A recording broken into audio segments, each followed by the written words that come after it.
eu escolho muito mais ligar para as pessoas que gostam do meu conteúdo do que para aquelas que não gostam. O Nassim Taleb tem um pensamento sobre isso, um aforismo. Ele fala que fragilidade é a pessoa ligar para os poucos que não gostam do conteúdo dela, ao invés de ligar para os muitos que gostam. E robustez é o contrário, é você ligar para os poucos que gostam, ao invés dos muitos que não gostam. Então tem um cara que faz um conteúdo que, às vezes, quase ninguém curte, mas se tem um pessoal que gosta e você identificou, e é aquilo, né? É super nichado, por exemplo. Se você tiver 1000 caras assim, cobrando um ticket de R$1.000, é 1 milhão no ano. É que tudo bem, hoje as pessoas estão batendo cifras estratosféricas, né? Tem gente que fez aí mais de 10 milhões de único lançamento, 20 milhões. Ano passado, 100 milhões. Rocha, bizarro o que os caras estão conseguindo fazer. Ninguém julgava possível até que alguém fez, o pessoal viu que é possível, daqui a pouco as cifras estão ainda maiores. Pois é. Depois que alguém bate uma marca, é incrível, todo mundo começa a bater. Foi salto à distância que fizeram um negócio desse, não foi? Tipo, eu não lembro, tinha algum esporte olímpico que falavam que era impossível quebrar um recorde. O cara bateu. Quebrou, até que inventaram um anabolizante que não... E depois que o cara quebrou o recorde, em todos os anos seguintes, por uns 10 ou 15 anos, o recorde foi quebrado. Mostra que é possível, né? Mas o ponto é que eu sempre foco no público que eu quero atrair. Então, por exemplo, eu não quero no meu curso, a gente vai ficar comigo 12 semanas, eu não quero uma pessoa chata, que se eu falar alguma coisa numa live, o cara vai ficar me enchendo o saco lá em comentário. Então, antes de chegar no curso, eu sempre aperto mais na parte de política. Eu começo a fazer umas coisas que eu não faço geralmente. Eu sou um cara muito moderado naquilo que eu falo, na maneira como eu falo, não na minha posição. Porque qualquer moderação na defesa do que você acredita é colaborar com o que você não acredita, né? Então, eu sempre deixo muito claro, mas eu vou apertando mais, eu perco alguns seguidores, porque eu quero que esse pessoal vá embora. Eu não quero alguém chato lá dentro. Que vai cagar seu NPS, que pra você é a métrica, é a sua North Star Metric. Então, aqui, né? o meu ponto é, se você acredita em alguma coisa, seja muito fiel e transparente quanto a isso para atrair o público certo. É melhor você ter 1000 pessoas que gostam muito de você do que 5.000 pessoas que te acham mais ou menos porque você não se posiciona. Métrica de vaidade, né? Muita gente entra nessa aí e tem 50, 70 mil seguidores, as fotos têm pouca curtida, pouca interação, porque não são pessoas que amam aquele conteúdo ali. Muitas vezes o cara entrou por sorteio ou algo do tipo, e isso é uma dica aí que parece óbvia, mas é real. Não compre seguidores, não compre seguidores de sorteio e tal, porque assim, é muito difícil você monetizar eles depois. Vira uma métrica de vaidade, entendeu? Fica lindo lá você ter 1 milhão de seguidores, mas no final das contas você não vai conseguir monetizar, o Instagram vai te penalizar, você não vai conseguir gerar dinheiro, que é a função de toda a empresa. E Peri, nessa linha de raciocínio, assim, eu acho que muita gente que produz conteúdo, ele tem muito medo do hate. E talvez você está falando, uma forma de pensar seja... Talvez escolha quem vai te hatear, porque se alguém tá hateando é porque alguém tá amando. Porque se tu é muito... eu penso que o morno não tem valor. Ou tu é quente ou tu é frio. Então, se tu ficar meio morno... Tá na Bíblia, hein? Tá na Bíblia? Acabou de citar a Bíblia aí. É? Não sabia. Faz sentido? Sim, faz sentido. Se tá na Bíblia, porra. Tá na Bíblia, porra. Se tá na faz Bíblia, sentido. é verdade. Faz sentido, porque as pessoas gostam de comprar de quem elas admiram muito, né? E para ter mais admiração, tem que ter mais identificação em um mundo onde tem cada vez mais gente produzindo conteúdo. Então, E as marcas cada vez vão um caminho mais genérico, né? Pois é. Não quero tretar com ninguém. Tá errado isso, tá errado na minha opinião. Então, o meu ponto é o seguinte, se tem cada vez mais competição em redes sociais, e vai ter cada vez mais porque é um mercado muito livre, e é maravilhoso para quem tá começando, e é terrível para quem quer se manter relevante. Eu vejo pessoas que tinham um perfil parecido com o meu há um ano, eu olho agora, o perfil tá afundando. Então, o ponto é, você tem que saber quem você quer atrair. Aí você foca nesse público específico. Eu quero atrair pessoas que têm um viés liberal. Então fala bastante disso. Tem que saber o que eles não gostam, não só o que eles gostam, né? Exatamente, para tirar quem não quer. O Lula falou alguma coisa, eu faço questão de postar lá, ó. Não voto nesse cara, nem pensar. Então as pessoas têm que saber. Elas não podem se surpreender com a minha conduta. Numa eleição, num segundo turno, entre Lula e Daciolo, elas sabem, eu não vou no Lula. Eu voto no Cabo Daciolo, pô. Então, corte. Assim... Bruno Perini defende governo Bolsonaro. E aí bota ele de militar, assim, ó. E o outro ponto que eu ia falar é a questão de que tem que aparecer para sua audiência. No cinema a gente tem aquela métrica do watch time, né, do tempo de tela. Então eu busco hoje ter o máximo de tempo de tela na vida do meu seguidor. Teve uma aluna minha, a Bruna, que ela mandou outro dia, ela viu o evento que eu fiz no YouTube. Que foi nomeada graças ao primeiro curso que você fez, e agora no 15º ela já tá comprando, o nome dela era Márcia, ela mudou pra Bruna. Exato. Mas a Bruna, ela falou assim, ela fez um repost de uma imagem minha na live e falou: tempo de tela do Bruno na minha vida, um episódio de podcast, 2 lives de 3 horas, que eu faço live quinta e domingo pra turma do Viver de Renda, mas os stories de todo dia. Ela falou: esse é o tempo que o Bruno tem de tela na minha vida. Passa mais tempo com você do que com a família, às vezes, O né? Instagram, por Pois exemplo, é, a métrica se ela mais me importante hoje. assiste tanto assim, ela não consegue assistir os meus concorrentes. Então ela vai ser minha fã fiel.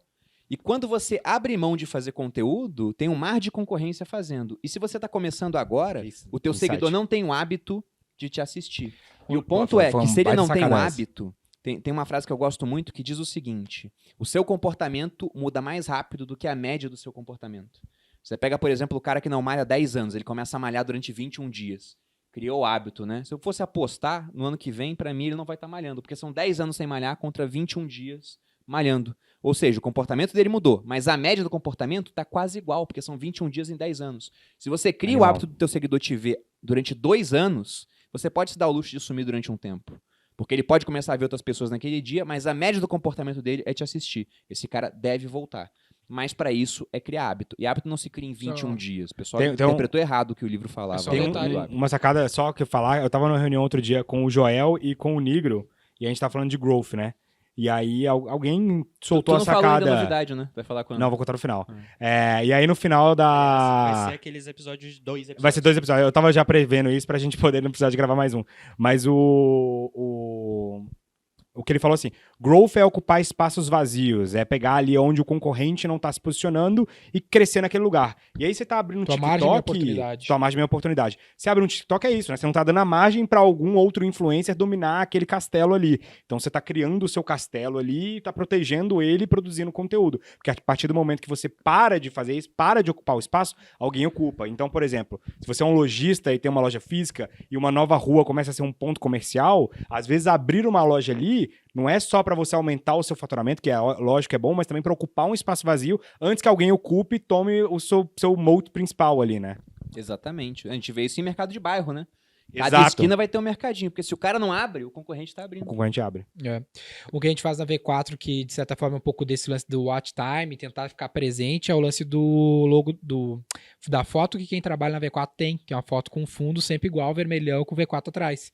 Pô, são 1000 pessoas com a mesma foto. Direto os caras me falam, cara, eu vi um monte de gente igual me É seguindo. impressionante, é Com a impressionante. mesma fotinha. Parece que eu tô sendo perseguido, porque o cara faz alguma coisa com a gente, ele acaba... Quando eu entrei no podcast, assim, tinha um tanto de gente com o mesmo fundo me seguindo. Eu fiquei, caraca, cara, que Uma seita. seita. É, exato, que seita. Ah, Parece uma Cara, seita. bizarro. E... O Denner, ele sabe, toda a live dele tem garantido no mínimo umas 120 pessoas, que é a galera da Que é a galera V4. que trabalha na Garantido. V4. Nada mais agora, né? Não, no mínimo. Mas é um lance de branding bem antigo, né? No fim das contas, né? Ficar aparecendo, né? Mera exposição, precisa estar presente. E criar na o vida do ritual cara. também, né? Tem aquele livro lá do Primal Branding, que o Cuenca fala muito, que uma das coisas do Primal Branding é o ritual, né? Você ter rituais com a sua audiência. A igreja, né, a maior marca do mundo, Liturgia. é o cristianismo. E o cristianismo cresceu através de rituais, né? Você tem rituais, você tem nomes. Então, por exemplo, o Negro, né? Ele criou os primos, né? Ele tem aquele fandom O Thiago ali. é muito bom em nomes. Porque o exato. Thiago, o método de investimento dele é a arca. A arca, é muito bom. Entendeu? Eu até falei pra ele que na minha opção a arca vai ser disruptada pela barca, que é o Bitcoin antes da arca, entendeu? Mas é muito bom. E você deu um exemplo do cristianismo que casa com o que eu falei dos 1000 fãs fiéis. Porque o Nassim Taleb, ele fala de algo chamado a regra da minoria. Que ele diz que quem muda o mundo não são as maiorias, como o pessoal pensar, não é a 51% para mudar alguma coisa, não. Quem muda o mundo de fato são as minorias barulhentas, organizadas Fanáticas. e intolerantes no sentido de não mudar de ideia. Então você pega lá no mundo antigo, você tinha os romanos politeístas que não tinham nenhum problema em pegar um deus que chegou lá novo e colocar no panteão. Os romanos erguiam templos para deuses desconhecidos. Era o templo ao Del Ignoto. Não conheciam o Deus. Para eles, a ausência de evidência não era evidência de ausência. Então, não é porque eu não conheço esse Deus que ele não existe. Aí, de repente, surge um pessoal falando: seus deuses todos são falsos, só o meu é verdadeiro. Esse pessoal não muda de ideia. Os romanos estão dispostos a acreditar em um Deus novo e, eventualmente, mudar de ideia. Essa minoria vai crescendo, até uma hora que ela se torna dominante, não porque virou a maioria, mas porque o imperador Constantino virou cristão, e de repente, lá com Teodósio, o cristianismo vira a religião oficial do império e proíbe as outras. E aí quando você vai para um influenciador que tem 1000 fãs fiéis, esses 1000 fãs fiéis são a minoria intolerante, que vai te defender se alguém falar mal de você, que se alguém falar que tem um problema de finanças vai te indicar, e vai chegar na casa dos familiares, dos amigos e falar: como é que você não segue Bruno Perini? Abre o celular aí e segue agora. Então, o influenciador Exatamente. que consegue isso, ele é a nova religião, digamos assim. O Seth Godin, ele fala que se você consegue fazer 10 vendas de pessoas que não são famílias e família e amigos, você tem um produto escalável. Eu mudei essa regra para 12, porque, pô, o cristianismo começou com 12 pessoas e se tornou metade do mundo, né? Então, tipo, Esse é ciência, esse é rapaziada. ciência. Isso é ciência. Mas Decisões baseadas em dados.